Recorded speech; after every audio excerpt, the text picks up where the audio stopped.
listeners, and there's so much happening, so many things to talk about in this segment. But the time has come for this country to begin to hear the plans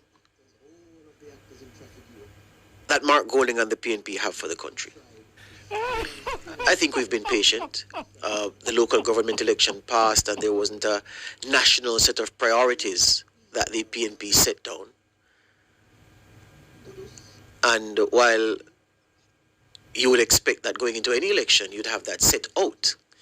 Said, okay, well, all right, local government elections, bread and butter issues, 228 divisions, issues differ across divisions, so, yeah, all right. But now, when you're seeking the keys to Jamaica House, it is no time for that information to start being shared. Fret not about the risk of your ideas being copied, because if you put it on record, I mean, there are so many keepers of record, so many areas that things can be run through to back up any authenticity claim or any ownership, birthright claim that the PNP may make. So this thing about, they're going to thief our ideas, it's a non-issue. It's good for the campaign trail to say that on stage and to make the crowd reel up. I always hear people say, make the crowd rile up. And I laugh to myself because I'm saying, no, you're using it wrong. Rile up means to get the crowd angry. Yeah, when you make the crowd reel up, meaning they cheer wildly, yeah, it's a different thing. So the time has come for the PNP to put down just what it has planned for government. Here's the thing now, reason with me, listeners. When you look at all the election results we've had since 1944, you realize that this country rarely does close elections. Well, let me put it another way.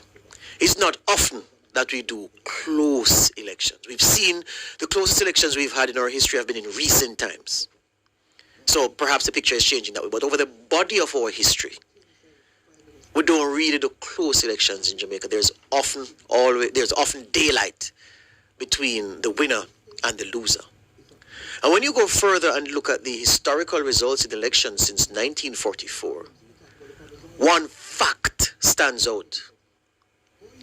The PNP do not win close elections. The fewest number of seats the PNP have won by is the 4 which they secured in 1955 to cause Norman Manley, beg your pardon, to take office as chief minister. 1955, they won 18 of the seats. The JLP won 14. 4 is this tiniest margin the PNP have got home by way back in 1955. So long, not even confused over the year yet. You know them and the ancient.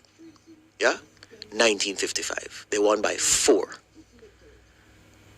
All of the other elections won by single digits have been won by the JLP.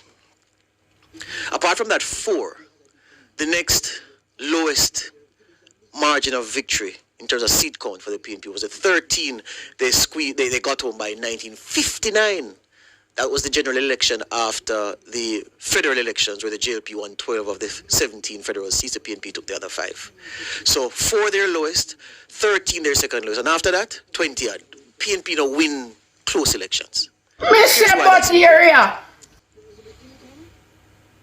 This could very well be a close election. And history is not on the side of the team from Old Hope Road if it comes down to inches in this race to the tape. The first to a majority of 63, if it's tight, history suggests the PNP will lose. So therefore, as my friend Senator Crawford likes to say, therefore, you need to put yourself in a position, Mark Golding, where if it gets tight, there's something that a voter can hold on to. I know we hate the word, but no matter how many euphemisms, you Google promise and type in euphemisms and all of the substitutes that come up, it's still a promise. Pledge, covenant, whatever you want to call it, still a promise. You have to give the people something that they can say, okay, you're going to do this. But here's the thing. In recent electoral cycles, the PNP has examined how those elections have gone, have turned, and have perhaps decided on a strategy that they're going to use for this election, given that that strategy yielded results back then. So, rather than start to put the message out there, and then the process leading us closer to the election sees the streamlining of the message. That approach has not been taken yet, and time may be running out because we don't know when Brogard will say go. So what is the strategy that they've been using? In recent years, elections have turned on scandals. 2007, Golding administration, effectively neutered by the Dudus affair. And then some Labourites to this day will never forgive Orette Bruce Golding for calling a commission of inquiry while in office and putting himself in the position to be attacked on national TV at a commission of inquiry, sitting in his chair with King's Counsel Hugh Small as his attorney and the Sheriff K.D. Knight. The light hadn't left the sheriff yet, and he was still blazing away, and we watched the Prime Minister being taken apart on live TV. Tudus did for the JLP in 2007 to the extent that when Holness took the party late in 2011, poor thing. He was on a hiding to nothing, and he walked into Mama P, who delivered what she delivered in the December election of that year. Before the JLP of 2007, the scandal was Trafigura. And I'm very happy that I was in a newsroom both those times, writing the stories, listening to the people, the main actors, all of the actors in Trafigura. And how the PNP tried to spin and spin and spin and spin and twist and dodge and bob and weave. It failed. And the JLP squeezed on by what, 1 seat? Tudus, the PNP, had daylight between themselves and the JLP. So it seems as if the Wholeness Integrity Commission issue and the failure by the commission to, well, I want to say failure, the fact that the commission has not certified Wholeness's statutory declarations and all of the contortions that have gone around that to make that into a scandal. Go for the head and the body will wilt. If you cut off the snake's head, the snake dies.